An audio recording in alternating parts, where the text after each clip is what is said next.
Okay, mga kalingap, isa na muling mapagpalang umaga, tanghali, gabi po sa inyo lahat. Sana po ang lahat ay nasa mabuting kalagayan at ligtas po sa anumang kapahamakan, saan man po kayo dako ng mundo naroroon. Ako po muli ang inyong likod, Maestro 21 TV at nagbabalik sa panibagong reaction sa araw na ito, mga kalingap.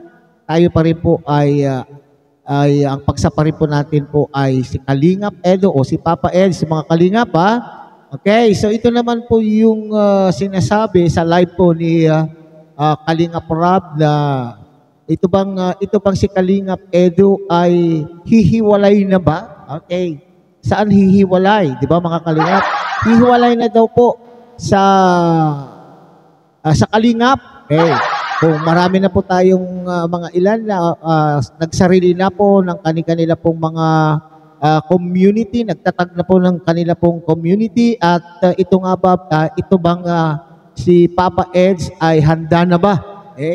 Handa na rin bang harapin ang challenge sa pagiging isang leader ng kanya pong sariling community? So yan po yung nilinaw po ni Kalingap Rob sa kanya pong live at tatalakayan po natin yan dito sa ating reaction video ngayong araw na ito mga kalingap. Pero bago po yan, tayo muna po ay magbibigay po kay sama at founder po ng Kalingap, Kuya Bal Santos Matubang, at tangkilikin po natin Ate Edna Vlog, Kalingap Rob, Kalingap Dan, Kuya Brooks Vlogs. At siyempre, kung bagong padpad lang kayo, kung bagong silip lang po kayo dito sa munting channel na ito, sana po ay inyo rin pong takilikin sa pamamagitan po ng pag-like, share, and subscribe. At tuloy pindutin na rin po ang notification bell.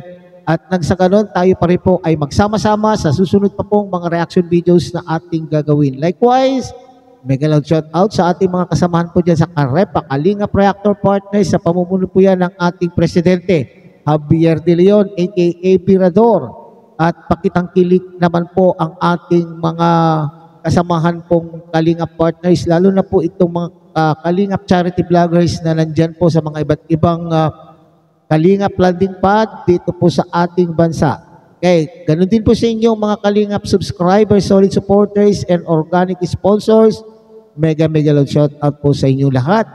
At siyempre, hindi natin po makakalimutan ang ating mga kapatid po dyan sa Team Siomay ng Kalahi Community and of course, ang buong Kalahi Community. Okay? Sa pagpapatuloy po ng ating pagbibigay ng reaction tungkol po doon sa bahagi kung saan nga ba itong si Papa Eds hihiwalay na ba o hindi. Okay, so sa mga nagdaan po natin mga content po nila Kuya Bal, content po ni Kalingap Rob, content po ni Ate Edna Vlogs, sinasabi po na isa po si Kalingap Edo na talaga naman pong napaka-loyal. Napaka-loyal po sa Kalingap. Ginagampanan po niya yung trabaho niya bilang staff po ni Kalingap Rob. And at the same time, mayroon din po siyang sariling channel. And at the same time, mayroon din po siyang sariling mga beneficiaries na tinutulungan. So, nararapat na nga ba? Napapanahon na bang itong si Kalingap Edo po ay bumukod na rin at magkaroon o i-accept niya yung challenge na pagiging leader ng kanyang sariling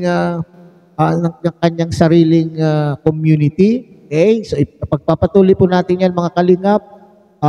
Tunghayan muna natin ng isang maikling video clip, yung bahagi po na pinapaliwanag po ni Kalingap Rob kung itong si Insan Edo po niya ay bubukod na o hihiwalay na po sa Kalingap community. Tara mga kalingap, sabay-sabay natin tunghayan ang isang video clip na aking kinuha po sa live po ni Kalingap Rob. So yun na nga po sa mga nagtatanong kung humiwalay na ba si Insan Eds. Kasi ang totoo po niyan, meron po kaming bagong schedule. Ayan. Gumawa po ako ng bagong schedule namin. Kaya yun. Bale, ang schedule lang sa akin ni Eds ay tawag siya, dalawa. At hindi pa sa akin. So bale, ang schedule sa akin ni Eds, ito po. schedule niya sa akin ay K-Boys on Mission, no? Tapos, may isa pa siyang schedule kay Kuya Bal. Ayan. So, hindi lang naman sa EDS yung ganun yung schedule. Pati rin si Dan, si Jomar, at saka si Dr. Lab, Edu. Yan. Silang apat po yung may binigyan ko ng schedule kay Kuya Bal. Diba? Para naman makatulong din sila kay Papa para makahakot din ng ibang viewers, di ba? Kaya saka rin kasi minsan ang unti lang din ang kasama ni Papa,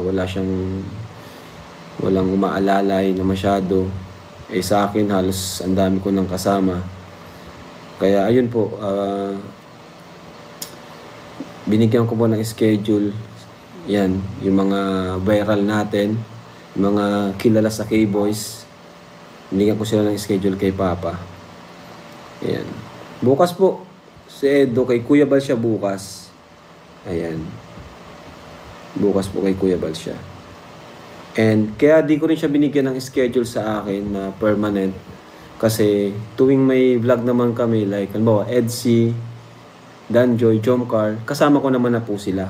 So kung bibigyan ko pa sila ng iba pang schedule, parang hindi na practical. Kasi may mga kanya-kanya na rin silang beneficiaries. So, saka, kumbaga, kung isasama ko pa sila sa mga ibang lakad na wala naman silang masyadong gagawin, sayang lang yung oras. Sa halip na nakapag-vlog sila, nakatulong. Kaya, schedule nila sa akin is 2 lang. K-Boys on Mission si Edo, may K-Boys on Mission may K-Boys on Mission si Edo, may K-Boys on Mission si Dan. Tapos, meron din silang schedule kay Kuya Bal. Yung 2 days lang po yun. And the rest, yung iba naman, is yung love team na. Kaya yun, okay na po yun para hindi masayang. So yun mga kalinga pa, hindi.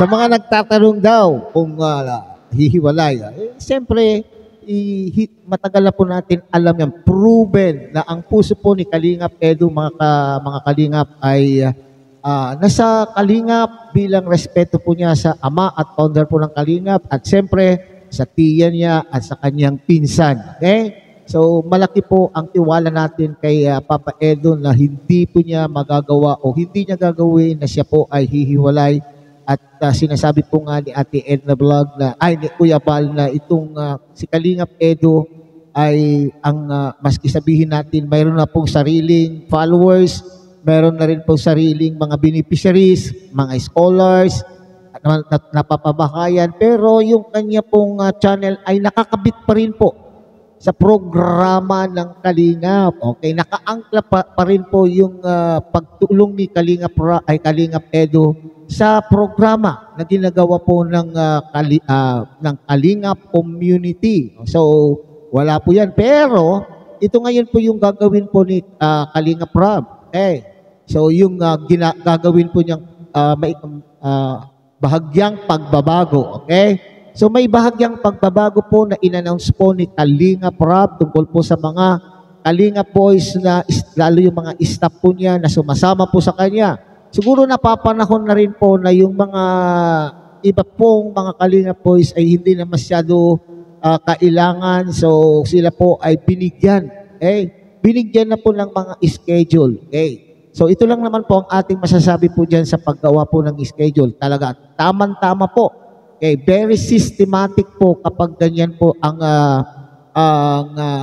mayroon pong sinusunod na schedule. Okay? Para hindi nagkakalituan. At ito nga po, itong mga sikat, itong mga trending, itong mga viral na Kalingap, leading men, gaya po ni Kalingap Edu, Kalingap Dad, at ni Kalingap Jomar, ay sila po ay tutulong na rin. Inassign na rin po sila kay Kuya Bal. Ano po ang layunin? Napakaganda po yung layunin po ni Kalingap Rob dito mga Kalingap. Napakaganda. Okay? Alam naman po natin, parati po yung sinasabi ni Kuya Bal na sumasadsad o humihina na po yung views niya sa kanyang channel. So, ito po yung isang pamamaraan. Okay, nabanggit din po yan ni Kalinga Prab, mga Kalinga pa. Ito po ay isang pamamaraan upang sa ganun ay matulungan na muling mabuhay ang mga viewers ni Kuya Bal, hindi po ba? Okay.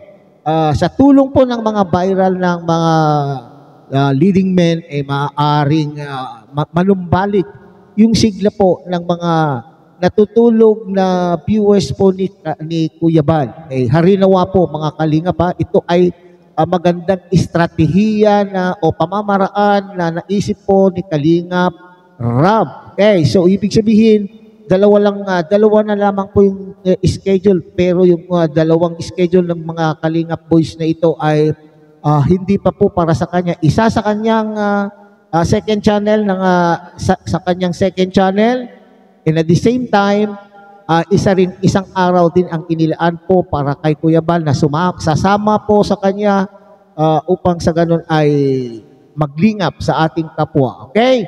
So, napakaganda po. Di ba? Di ba mga Kalingap? Okay. At dito,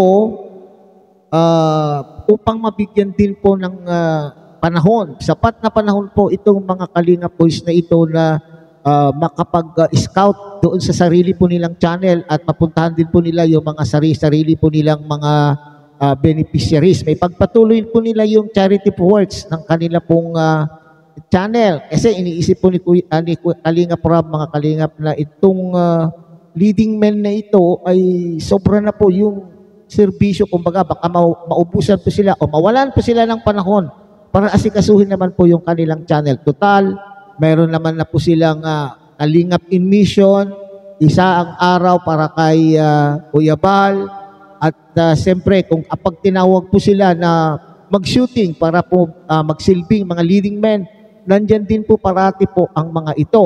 Okay, so yan, napakaganda po yung naisip po ni Kalinga Prab. Okay, so hanggang dito na lamang po tayo mga Kalinga. Puli, tangkilikin po natin Kuya Bal Santos Matubang, Ate Eda Vlog, Kalinga Prab, Kalingap Dan, Kuya Brooks Vlogs. At siyempre, pakiusap po sa inyo na sana naman din po ay inyo rin pong tangkilikin at suportahan ang munting channel na ito sa pamamagitan po ng inyong pag-like, share, and subscribe. At tuloy pindutin na rin po ang notification bell at nang sa ganon ay magsama-sama pa rin po tayo sa susunod pa pong mga reaction videos na ating gagawin.